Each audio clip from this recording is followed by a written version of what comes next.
sholat, saudara. Itu kan ajaran Islam. Udah. Ini kayaknya Pak Habibnya nggak nonton. Kayaknya nggak nonton sih ya. Sebenarnya bahasanya aman kan? Aman. Jadi maksudnya aman.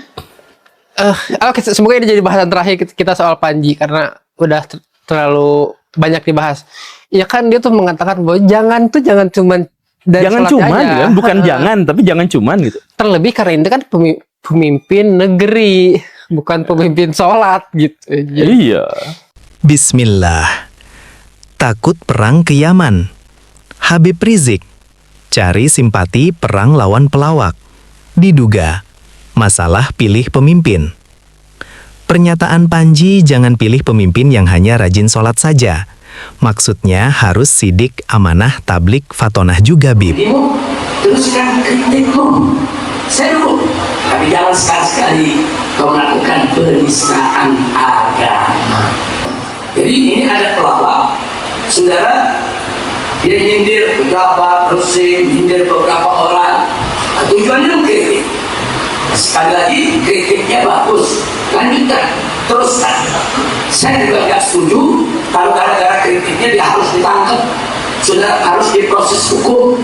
Nggak boleh, saudara. Ya, membiasakan dirilah para pemimpin untuk dikritik oleh rakyatnya, betul?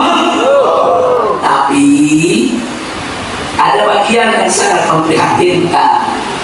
Ternyata dalam komedinya, dalam gurauannya, dalam candaannya, saudara, dia bercanda juga soal sholat. Ini yang berat. Saudara, saya katakan ada kelompok kalau milih pemimpin, pokoknya pemimpin syaratnya nggak boleh bolong sholatnya. Orang ketawa, saudara.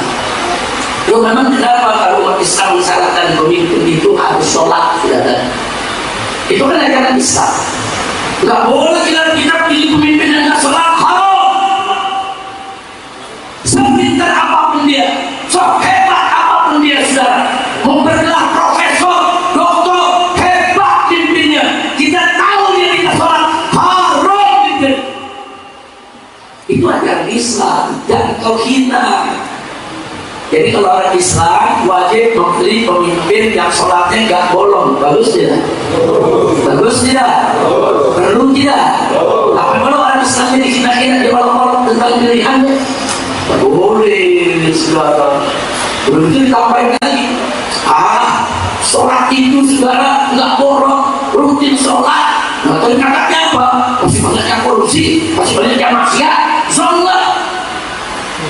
Ini penghinaan terhadap ayat suci Al-Quran, saudara. Seolah-olah dia mau sampaikan pesan bohong kalau sholat itu jadi benteng maksiat. Dengan dana banyak yang sholat tetap maksiat. Ada pejabat sholat tapi tetap korupsi. Itu dijadikan dalil. Jadi seolah-olah dia katakan bohong, nggak betul itu. Sholat itu benteng dari maksiat. Saudara, tunggu dulu. Yang mengatakan sholat benteng maksiat itu adalah Allah, Al-Quranul Karim. Allah yang menyatakan, saudara, inna sholata tanha 'anil fahsya'i wal munkar. Saya bertanya, itu firman siapa? Firman siapa? Firman siapa? Berarti syiar bukan? Syiar Allah bukan? Syiar Allah bukan? Apa boleh dikira? Apa boleh dicanda-candain? Apa boleh diolok-olok? Boleh. Ya, saudara. Lalu kalau ada sholat yang nggak mencegah dari perbuatan keji dan munkar, jangan nyalain Allah, jangan nyalain ayat Quran, jangan ngolok-ngolok itu ayat, itu ajaran, jangan. Kalau ada yang nggak beres, saudara, kalau ada orang sholat tapi tetap maksiat, berarti ada yang nggak beres dengan sholatnya, saudara. Jadi kita minta bertobat, minta maaf. Dan kita ingatkan juga rekamannya yang ada di Netflix, bagian menghina sholat tadi hapus.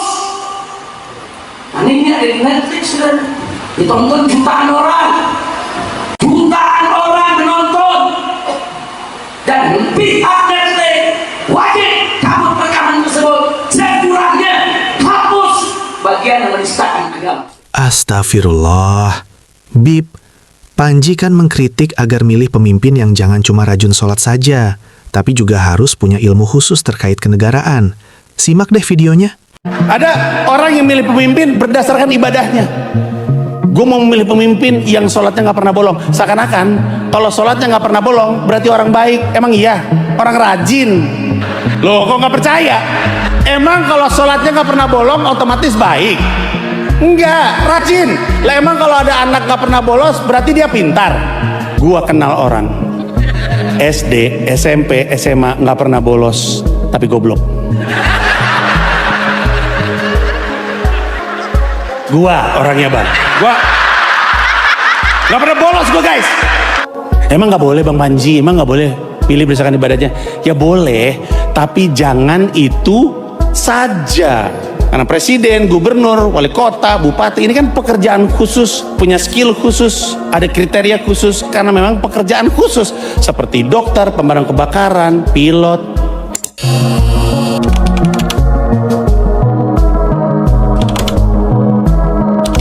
Bib, Panji juga sholat, bukan tidak sholat. Sebelumnya yang paling menarik sholat di mana, Mas? Saya paling menarik ya, Ustadz. Waktu itu di Washington DC justru, tapi di sinagog. Yang jadi imam orang Yahudi? Enggak. Jadi permasalahannya adalah umat muslim setempat tidak terlalu banyak untuk bisa punya rumah ibadah. Oke. Terus RT-nya diskusi, terus justru yang ngasih tempat Ya, masyarakat Yahudinya. Lu mau di sini aja ya. Jadi pas kita ada Ari Kriting waktu itu ikut jadi opener. Jadi semua ayat-ayat Yahudi ditutup sarung, Ustaz. Loh, kenapa harus ditutup? Ya mungkin karena orang Islam kan yang masuk kan. Mereka yang nutup? Mereka yang nutup. Mereka yang nutup. Tutup dah gitu. Toleransi terus berarti. Jumatan mereka. Jumatan. Terus saya masuk sama Ari Kriting. Hari ini kita dosa nggak sih? Terus Ari bilang, tapi kan kita Jumatan Bang. Tapi kita diterima nggak? Tapi berkesan Itu kan? paling berkesan. Oke, karena sholat di sinagog. Orang-orang ngeliatin nggak, Mas? Ya orang Islam semua kan? Tapi gak apa-apa. Contoh yang lain misalkan pas saya nyerang Habib misalkan, nyerang bukan Habib perorangan gitu, tapi otoritas kosmik yang mereka miliki gitu. Itu kan saya tuh dihajar habis-habisan, nangis gitu. Itu teh sampai, aduh, penderitaannya tuh udah bener-bener ekstrim gitu. Tapi kan dalam tanda kutip kita tuh menang. Orang yang percaya pada Habib di Indonesia itu dulu sebelum kita ngomong itu 98%.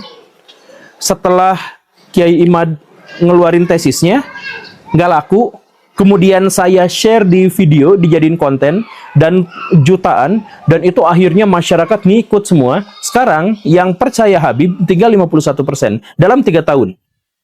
98% ke 51% dalam 3 tahun itu madesu. Nah, Nggak ada madesu. iyalah, kejatuhannya sampai segitu parah kan. Untuk bayangin, untuk 280 juta rakyat Indonesia turun di atas 40% dalam 3 tahun. Nah, jadi, tapi saya tuh bukan ngebanggain itu. Maksud saya adalah, sekali lagi saya tuh gak ngejelekin Habibnya, saya ngejelekin otoritas kosmik yang mereka miliki. Dan sekarang mereka akan dijadikan bahan candaan, menjadi bahan lelucon. Mereka yang statusnya Habib itu aman, tapi mereka yang mengatasnamakan Habib untuk mendapatkan keuntungan akan menjadi bahan lelucon masyarakat. Ya gitu kan. Nah, jadi kita tuh leader opinion. Kita tuh yang akan ditumbalkan, yang akan dihujat, yang akan digoreng dan sebagainya, tapi ide kita tuh udah akan mengepung orang-orang itu. Umum, Gus Dur yang di Indonesia mah. Gus Dur tuh kan, saya tuh ngelihat, saya tuh hidup di zaman waktu Gus Dur berkuasa itu, dihujatnya tuh setengah mati dia tuh kan. Dipelintir video dia yang menghadiri gereja disebutkan Gus Dur murtad, dibaptis gitu. Itu tuh cerita-cerita segitu tuh luar biasa. Setelah beliau meninggal, siapa yang berani ngomong kayak gitu? Jadi orang yang menghujatnya pun sekarang berlindung. Habib Rizik sekarang berlindung di bawah nama Gus Dur. Habib Rizik dia juga mengomentari stand up Panji lagi sampai ke level segitu. Menurut Pak Guru nih, pemimpin negeri boleh nggak dilihat hanya dari sholatnya? Ah, sholatnya rajin nih, jadiin pemimpin. Soalnya gini kan statement Panji tuh, kalau milih pemimpin itu jangan hanya yang rajin sholatnya, jangan hanya itu. Ya benar. Itu sesuai dengan Islam. Ini reaksi Habib Rizik nonton. Ada ya? Ada. Seorang pelawak melakukan lawakannya dengan menyampaikan kritik-kritik pedas terhadap pemerintah. Ada bagian yang sangat memprihatinkan. Ternyata dalam komedinya, dalam gurauannya, dalam candaannya, saudara, dia bercanda juga soal sholat. Saudara tidak katakan ada kelompok harus milih pemimpin, pokoknya pemimpin syaratnya nggak boleh bolong sholatnya. Orang tertawa, saudara. Loh, memang kenapa kalau umat Islam mensyaratkan pemimpin itu harus sholat, saudara? Itu kan ajaran Islam. Udah. Ini kayaknya Pak Habibnya nggak nonton. Kayaknya nggak nonton sih ya. Sebenarnya bahasanya aman kan? Aman, jadi maksudnya Aman. semoga ini jadi bahasan terakhir kita soal Panji karena udah terlalu banyak dibahas.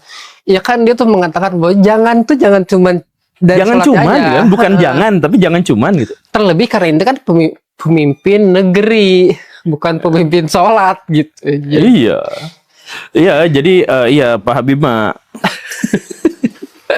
ya gitulah ya. Sekarang Pak Habib itu jadi apa ya? Saya mohon maaf, tapi jadi mengemis simpati pada pemerintah. Berkali-kali dia tuh cari dukungan dari pemerintah gitu. Kemarin juga ngomong jangan usik Prabowo gitu. Ya, coba untuk ini gitu ya. Ya padahal dulu dia keras sekali kan kepada pemerintah, sekarang kok jadi ya sudahlah. Ya, sudah. Oke, terima kasih Pak Guru untuk hari ini. Sampai jumpa besok. Assalamualaikum warahmatullahi wabarakatuh. Waalaikumsalam warahmatullahi wabarakatuh.